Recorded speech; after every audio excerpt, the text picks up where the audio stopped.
केंद्रीय मंत्री अनुराग ठाकुर को हमीरपुर संसदीय क्षेत्र से भाजपा की टिकट मिलने के बाद अपने गृह जिला पहुंचने पर कार्यकर्ताओं द्वारा जोरदार स्वागत किया गया। नौदौन पीडब्ल्यूडी रेस्ट हाउस में केंद्रीय मंत्री अनुराग ठाकुर का कार्यकर्ताओं ने गर्मजोशी के साथ स्वागत किया। वहीं इस अवसर पर भाजपा जिला अध्यक्ष देशराज शर्मा, पूर्व विधायक बलदेव शर्मा, कमलेश कुमारी, भाजपा उपाध्यक्ष उषा बिरला, मीडिया प्रभारी विकास शर्मा भी मौजूद रहे।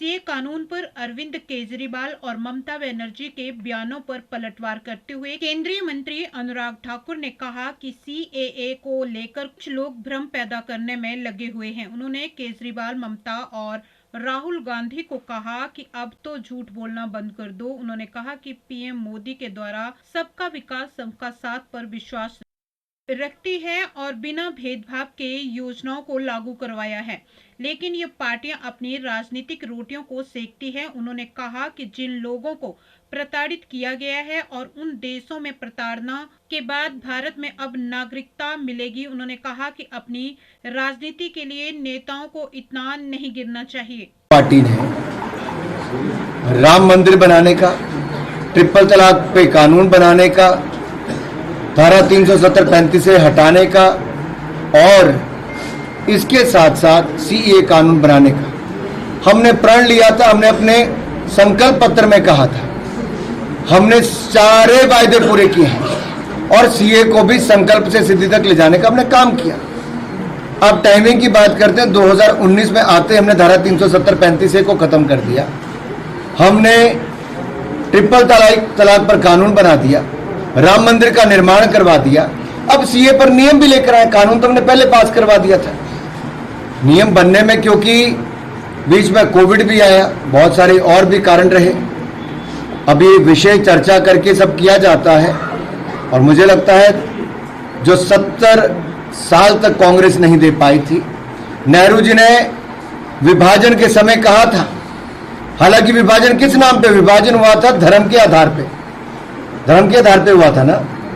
तो उसके बाद यह भी कहा गया था कि अगर कोई पाकिस्तान में रह गया है, अफगानिस्तान में, बांग्लादेश में है, तो उनको वहां की सरकारें अपने संविधान के अंतर्गत वहां के अल्पसंख्यकों को सुरक्षित महसूस करवाएगी, पूरे सब अधिकार देगी। जब नहीं दिए तब जाकर हिंदुस्तान को एक कानून बनाना पड़ा। अगर उन्होंने अपना काम पूरा किया होता, जैसे भारत में अल्पसंख्यक सुरक्षित भी हैं, सबका साथ सबका विकास में उनको सब सुविधाएं भी मिलती हैं, काश ये पाकिस्तान में भी हुआ होता।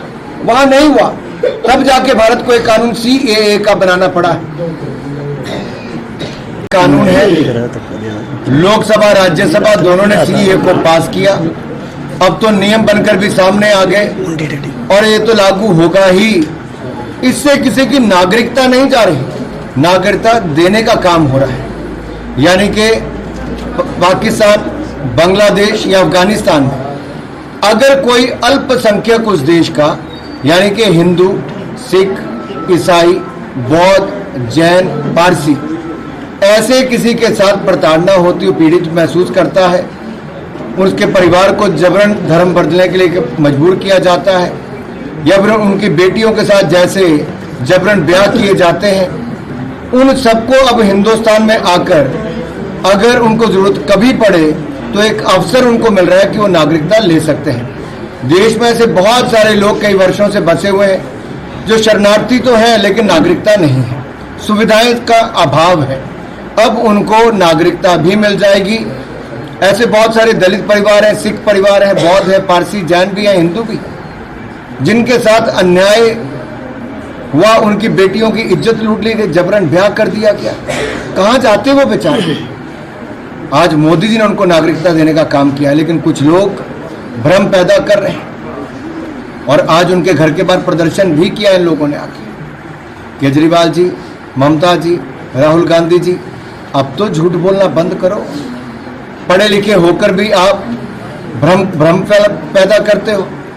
आप एक ऐसी स्थिति पैदा करते हो कि देश को गुमराह किया जाए।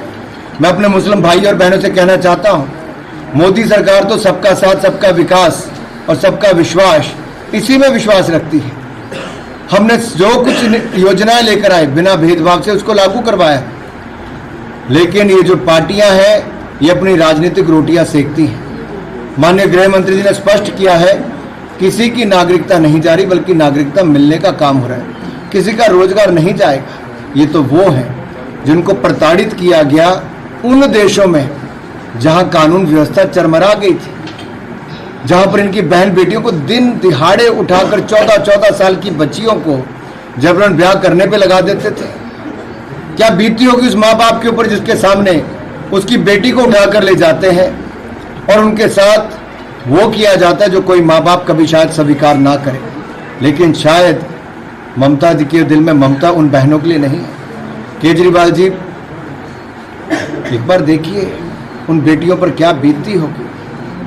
अपनी राजनीति के लिए इतना नीचे मत गिरिए। विकास, विकास और विकास, यही हम लेकर जाएंगे। देश ने कई गुना ज्यादा विकास देखा है, गरीबों का कल्याण देखा है।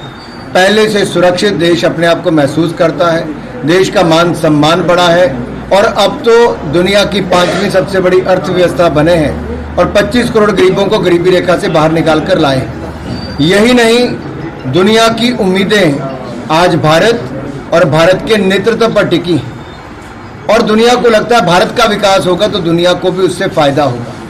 भारत का नेतृत्व मजबूत होगा तो दुनिया में नेतृत्व देगा। और इसलिए तो मोदी जी आज दुनिया के सबसे लोकप्रिय नेता के रूप में पिछले 4 सालों में लगातार चुनकर आए हैं।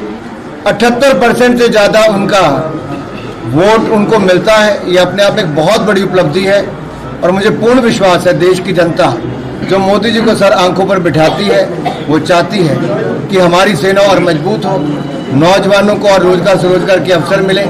महंगाई जिस तरह से हम अंकुश में लाए हैं और जिस तरह से गरीबों के कल्याण के लिए 4 करोड़ पक्के मकान, 12 करोड़ शौचालय, 10 करोड़ बहनों को उज्ज्वला सिलेंडर और अब तो हमने 100 रुपया और गैस सिलेंडर में कमी कर दी, 503 रुपये में मिलेगा और 803 रुपये में मिलेगा। और इसके साथ साथ 13 करोड़ घरों को नल से जल देने की सुविधा कर दी। 60 करोड़ लोगों को मुफ्त में 5 लाख रुपए का इलाज मिल रहा है। 80 करोड़ लोगों को मुफ्त में अनाज मिल रहा है। लेकिन अभी हमें बहुत आगे जाना है और भी करके दिखाना है। इसलिए निरंतरता बहुत जरूरी है।